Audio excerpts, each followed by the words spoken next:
Man Up with Mark. Mark talks about everything under the sun. You may agree with him, and again, you may not.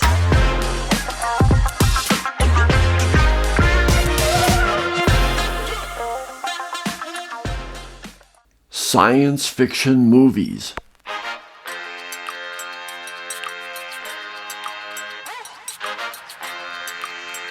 Man Up with Mark. Mark talks about everything under the sun. You may agree with him, and again, you may not.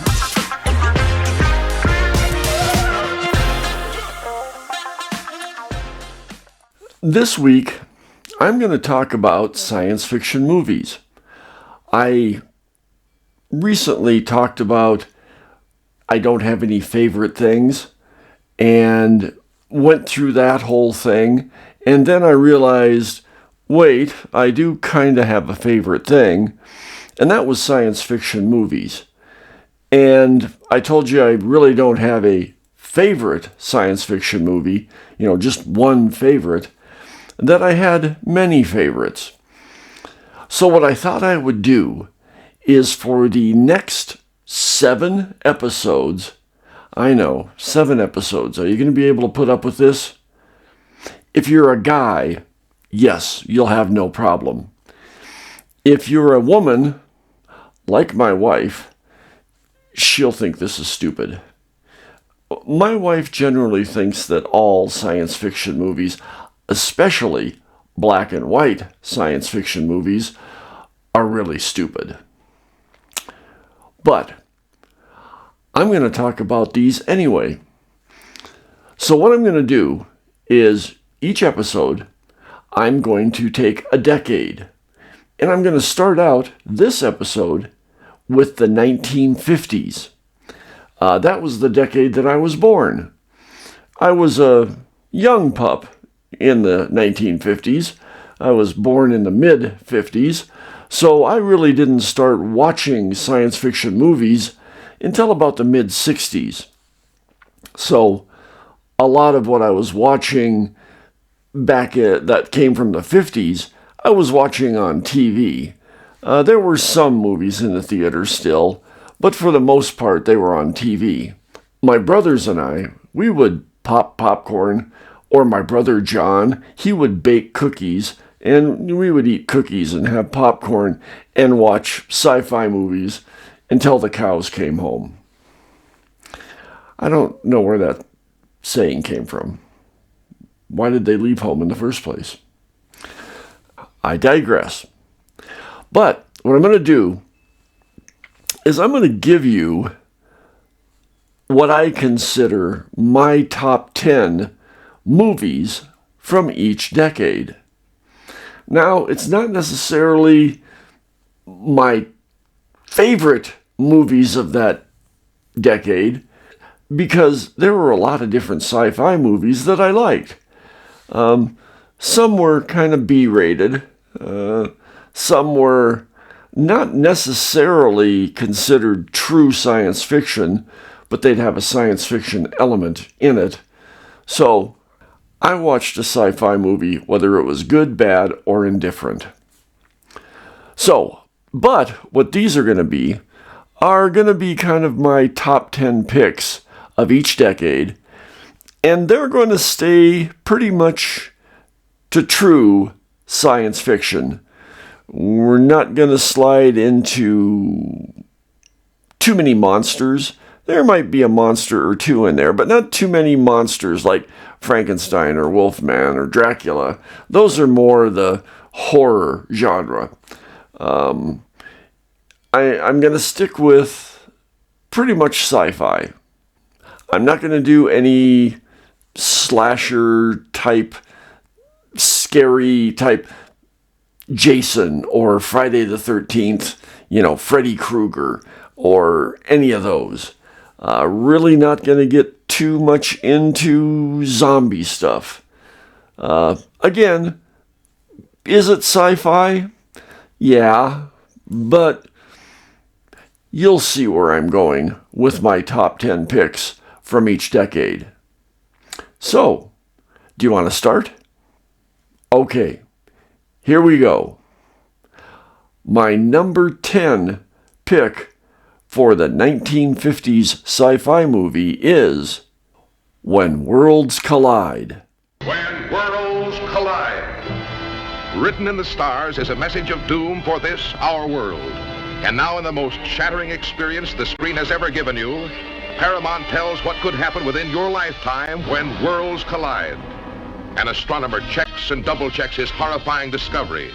A distant star racing through space toward an inevitable collision with this planet. High on a mountaintop, an army of scientists work desperately to build this giant rocket, this modern Noah's Ark, to carry a few picked survivors of our doomed civilization to a new life on another world, reaching the heights of self-sacrifice, the depths of the animal lust for survival as they fight to be among the few who can be saved. Let's take the ship away from them! Come on!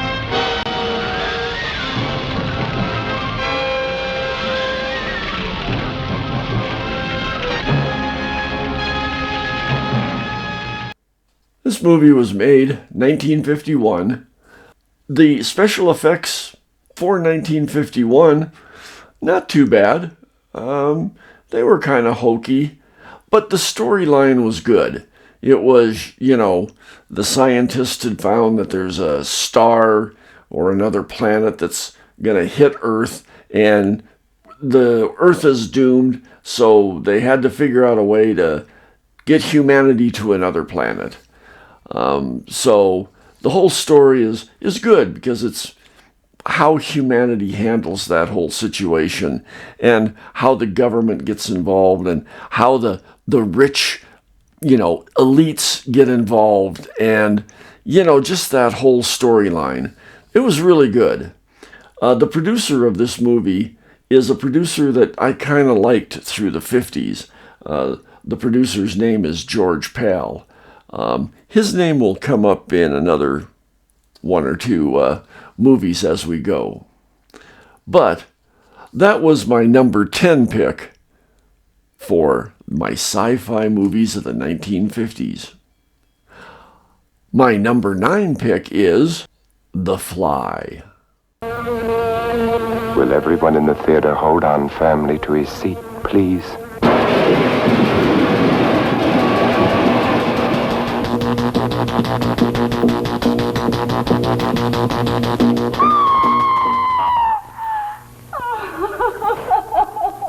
Stop it! Stop it! I'm Vincent Price. What unearthly horror did that girl gaze upon? What manner of incredible thing walked beneath that hood?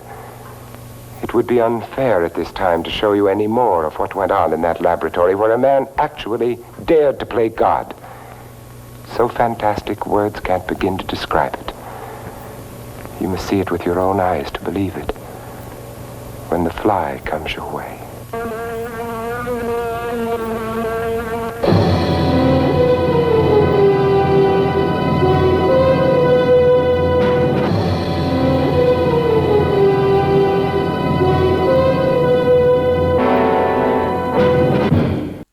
Okay, The Fly is one of those movies that I said I'm really not going to delve into the monster horror genre, but The Fly was, to me, a sci-fi movie mainly because it dealt with teleportation. The scientist was into figuring out how to do teleportation, and of course, a fly gets into the machine that he gets into, and he thinks he has successfully completed his teleportation, only to find out that he got part of the fly and the fly got part of him. Don't want to do any spoilers here, so I'm not going to tell you the endings of any of these movies. Now, if you're a sci-fi nut like me, you've probably seen all of these movies, and there'll be no spoilers. But I won't tell the end of any of these stories. But again, The Fly was done in 1958. The special effects in this one, for 1958, you would think would have been a little bit better, but in general, not too bad. Vincent Price is in this movie. I like Vincent Price. He's more in that horror genre than science fiction, but he's been in a few sci-fi movies that I've really liked. There'll be another one that I'll mention down the line. I think in the 60s, he was in one that I picked out for you. But at any rate, The Fly. That's my number 9 pick. Number 8, The Blob. It's over at his place. You gotta come now. Now, wait a minute, Steve. Tell us what happened. Well, I'm trying to tell you. Now, this thing had killed the doc. But what was it? It's kind of like a mass that keeps getting bigger and bigger.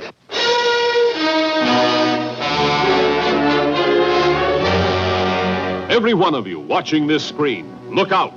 Because soon, very soon, the most horrifying monster menace ever conceived will be oozing into this theater.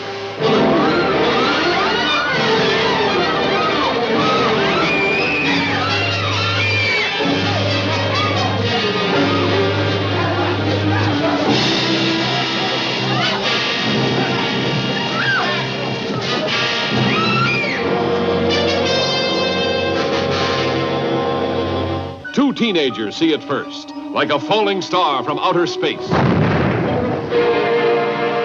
that was close. Hey, come on. I want to see if I can find it. An old man finds it, touches it, and this is the shocking result. From then on, there's no stopping the blob as it spreads from town to town. Starring Steve McQueen and a cast of exciting young people.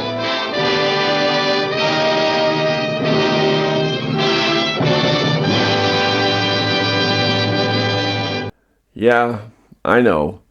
I said I wasn't going to do many monsters. But the Blob is an alien monster. So I accept that.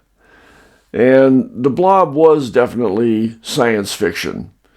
You know, the Blob came from outer space. Came down in a meteor/spacecraft and started taking over the countryside. This movie is considered one of the low-budget movies of the 50s, only because it was kind of geared towards the teenager. They wanted the teenage audience, and that's what a lot of the stars were. At the time, Steve McQueen, I think, was a young man. I don't know if he was a teenager, but he was probably in his early 20s. But that was the audience that they were going for. And was the acting stellar? No. But it was a fun movie to watch. My number 7 pick is The Angry Red Planet. Is there life on Mars? For centuries we have wondered. Join this daring crew, the first in the scientific race between nations to attempt to land on Mars. 9, 8, 7, 6, 5, 4, 3, 2, 1, fire! Blast off from Earth with courageous astronauts Gerald Moore, Nora Hayden, Les Tremaine, Jack Kruschen. Travel thousands of miles through space to the unknown.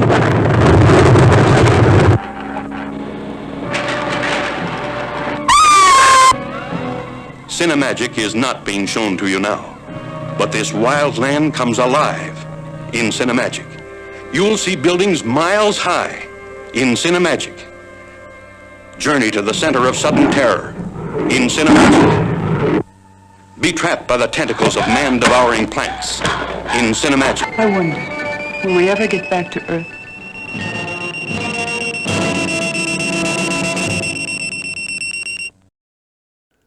Now, this movie was made in 1959, and the special effects in this movie were ridiculous. They sucked. They weren't good. The storyline was good. The acting wasn't too bad.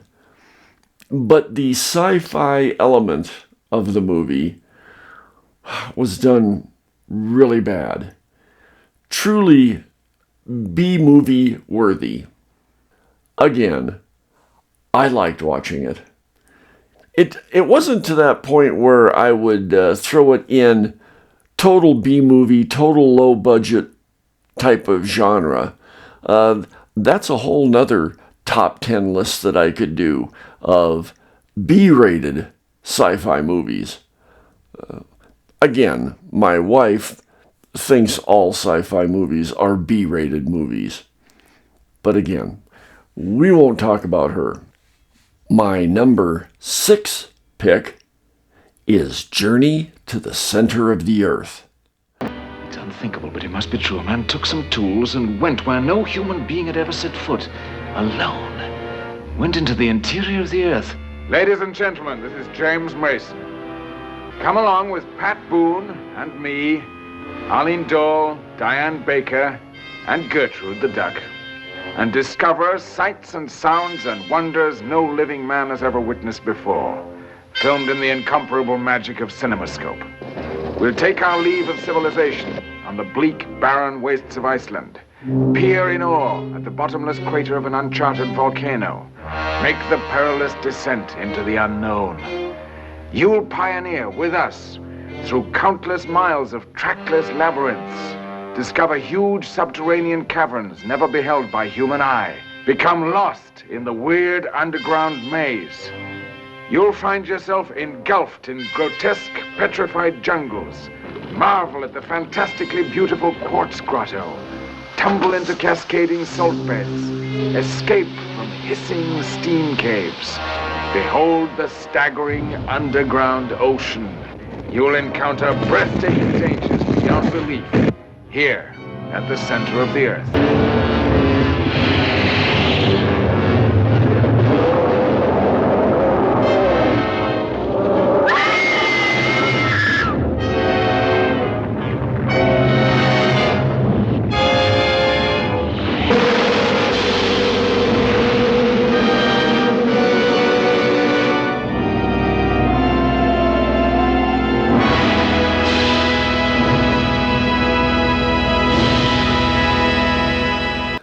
Now, this movie was cool.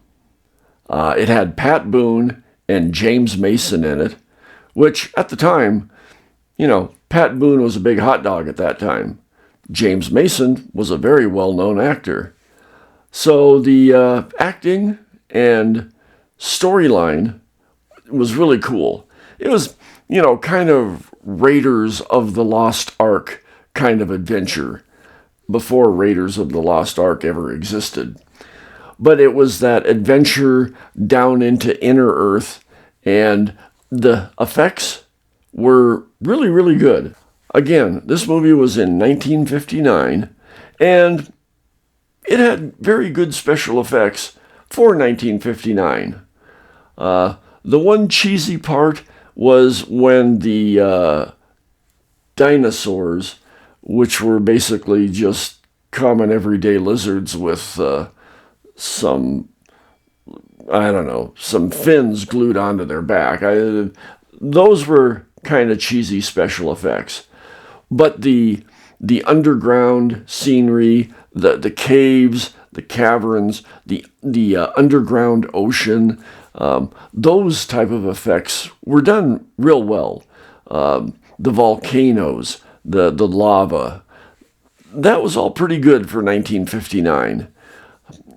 The dinosaurs, they were stupid looking. And of course, my brothers and I, we scoffed and made fun of them.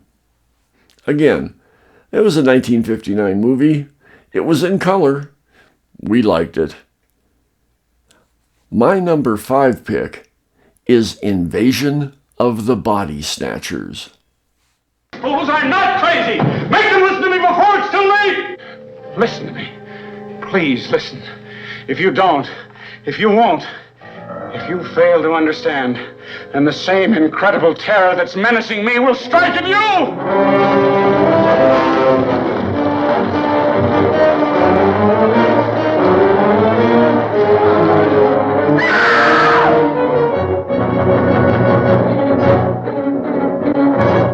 No, you've got to get out of here, please! They come from another world, spawned in the light years of space, unleashed to take over the bodies and souls of the people of our planet, bringing a new dimension in terror to the giant super scope screen. A cursed, dreadful, malevolent thing was happening to those he loved. The sensational star discovery of The View from Pompey's Head. From city to city, an incredible hysterical panic spreads. As the unimaginable becomes real, the impossible becomes true. Stop and listen! Stop and listen to me! Listen! Listen! Listen to me! They're not human! Can't you see? Everyone! They're here already! You're next!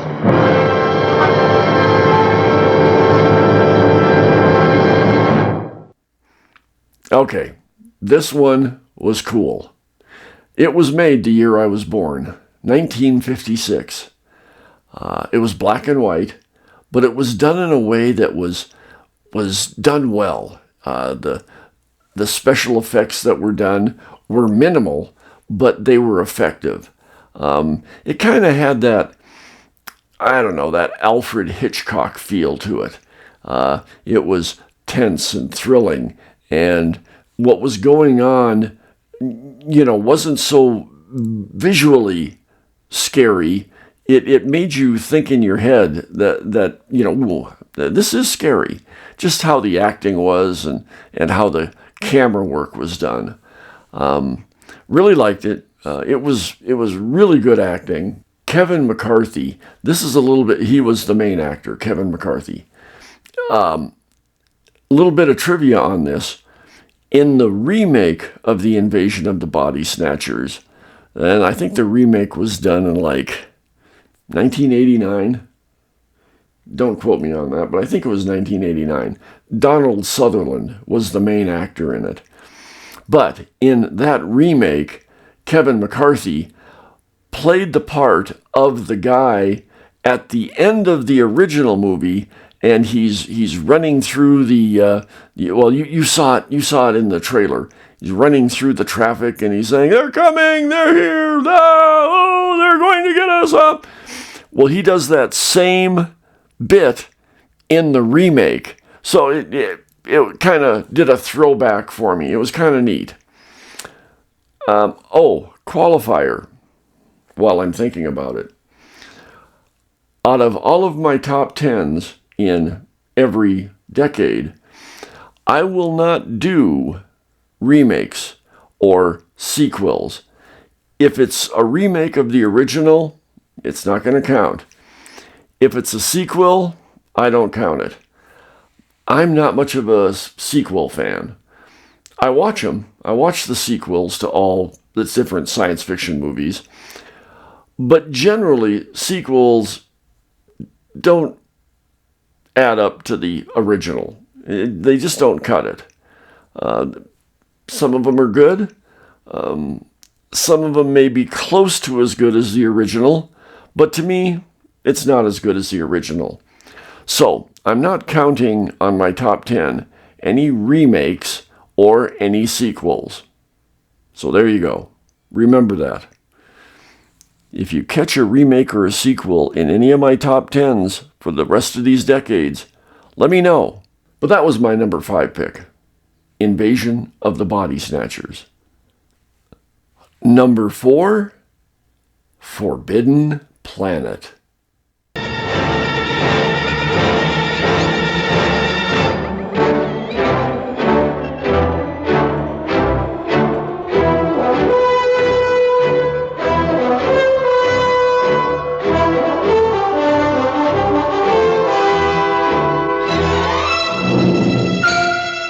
When you reach the Forbidden Planet, you will meet Dr. Morbius, played by Walter Pidgeon.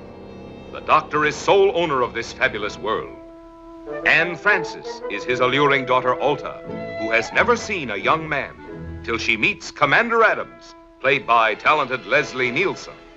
Star sapphires take a week to crystallize properly. Would diamond or emeralds do? You explore all the wonders of a vanished civilization. You travel deep down into the heart of the Forbidden Planet to discover the incredible marvels of this lost genius race.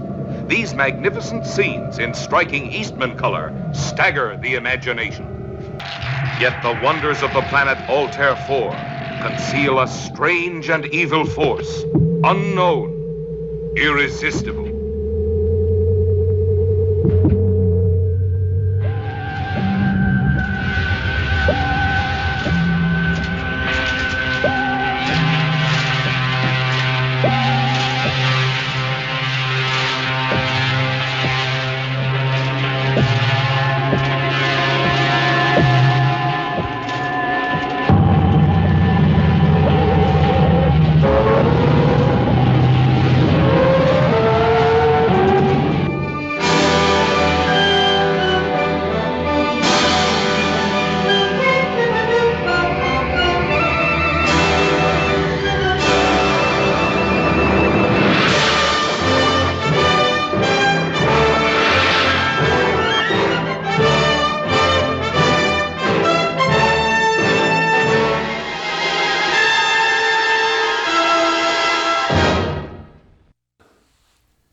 Now, this movie, it had all sorts of stuff in it. For one thing, it had Leslie Nielsen as one of the main actors. And if any of you know, Leslie Nielsen has always been known for his comedy, his kind of slapstick, dry comedy. Airplane, Police Squad, that type of stuff. In this movie, he's a serious actor. He was young in his acting career, so it's kind of different. When I finally saw this movie, I had already known of Leslie Nielsen in the more comedic roles, and it just kind of tickled me watching him in this movie as a serious astronaut captain type person. Also, Walter Pidgeon was in this movie.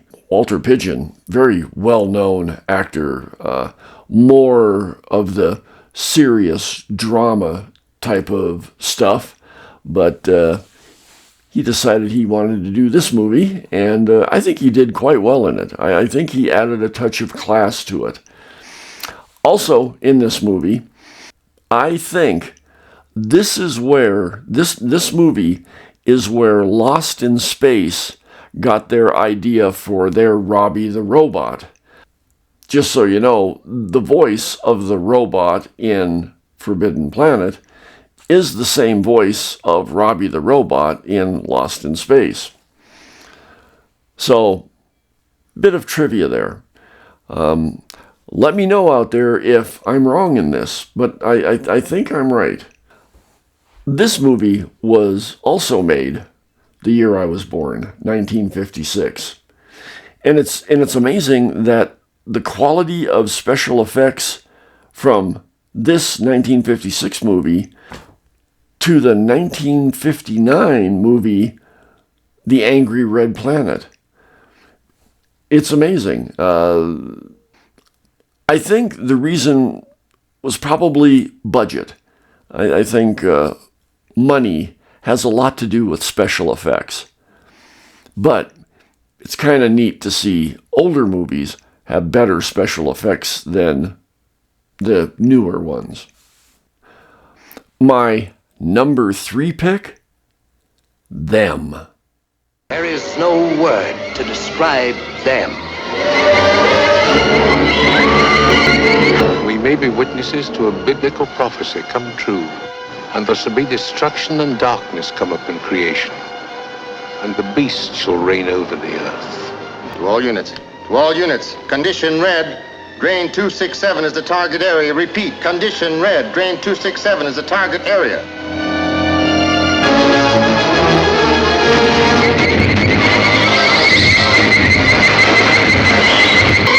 Is there any type of gas we could use? No, we can't take a chance. It might poison the whole city.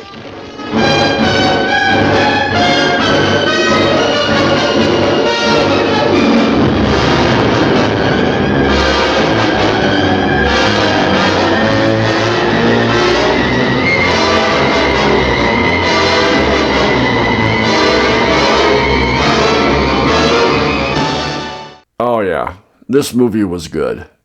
1954. This was scary stuff. This is black and white again.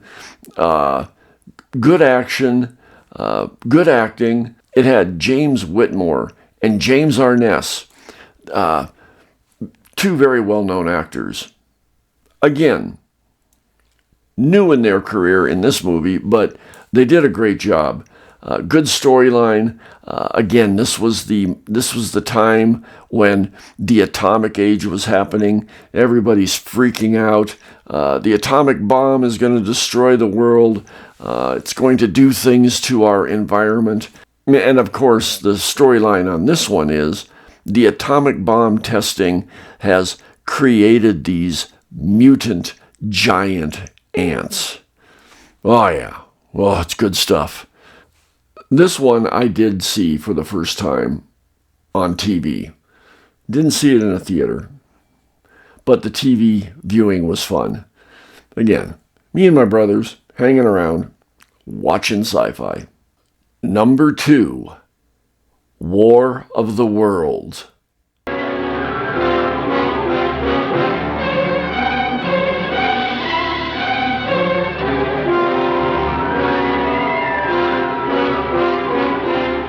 This could be the beginning of the end for the human race. For what men first thought were meteors or the often ridiculed flying saucers are in reality the flaming vanguard of the invasion from Mars. Look! The nations of the world mobilize their armed might, rushing to defend the Earth against the unknown weapons of the super race from the Red Planet.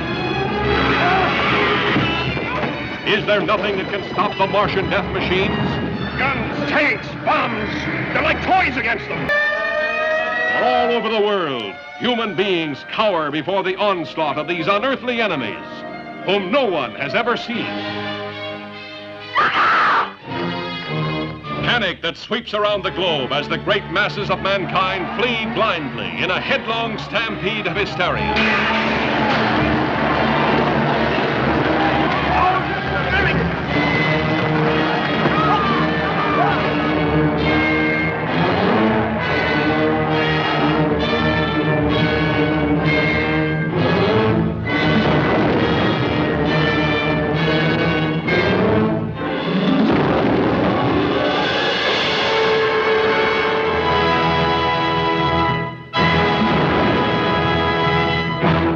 Yeah. H.G. Wells classic. Gene Barry's in it. Just, again, neat special effects. Really, really good. I think this one was made in 1954. And again, for the year and the time, the special effects were done really well. Money. I think they had a very good budget on this one. But it's a great storyline. It's, of course, the age-old Martians are coming down and they want to take over our world because their world is dying. And what ensues is death and destruction and havoc and panic and everything that goes along with that. And it was a good movie.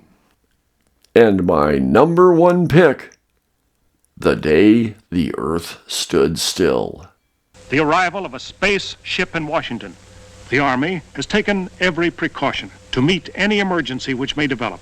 Just a minute, ladies and gentlemen, I think something is happening.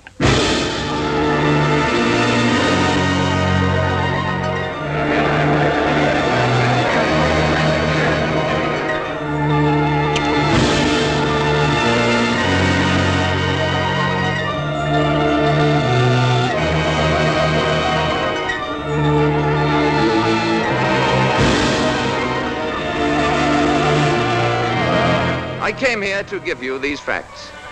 But if you threaten to extend your violence, this earth of yours will be reduced to a burned-out cinder.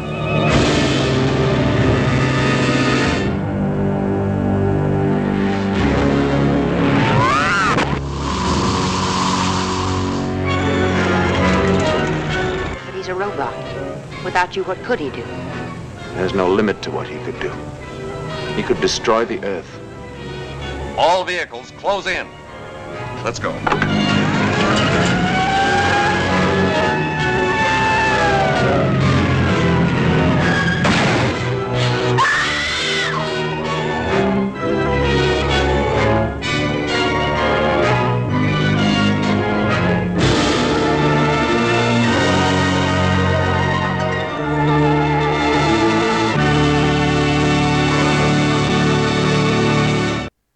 Come on.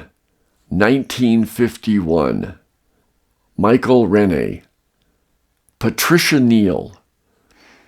It was great. Again, the atomic age is happening on Earth. Aliens from above are watching us and come down to give us a warning. Great special effects for the time. Another good black and white film. That's it for the 1950s. Hope you enjoyed that. Tomorrow, we're going to go into the 60s. So, until tomorrow, see ya.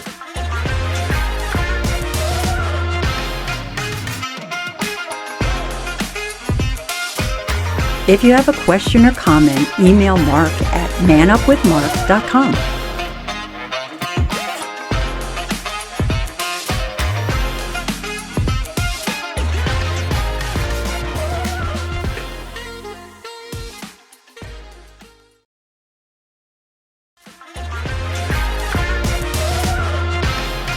If you have a question or comment, email Mark at manupwithmark.com.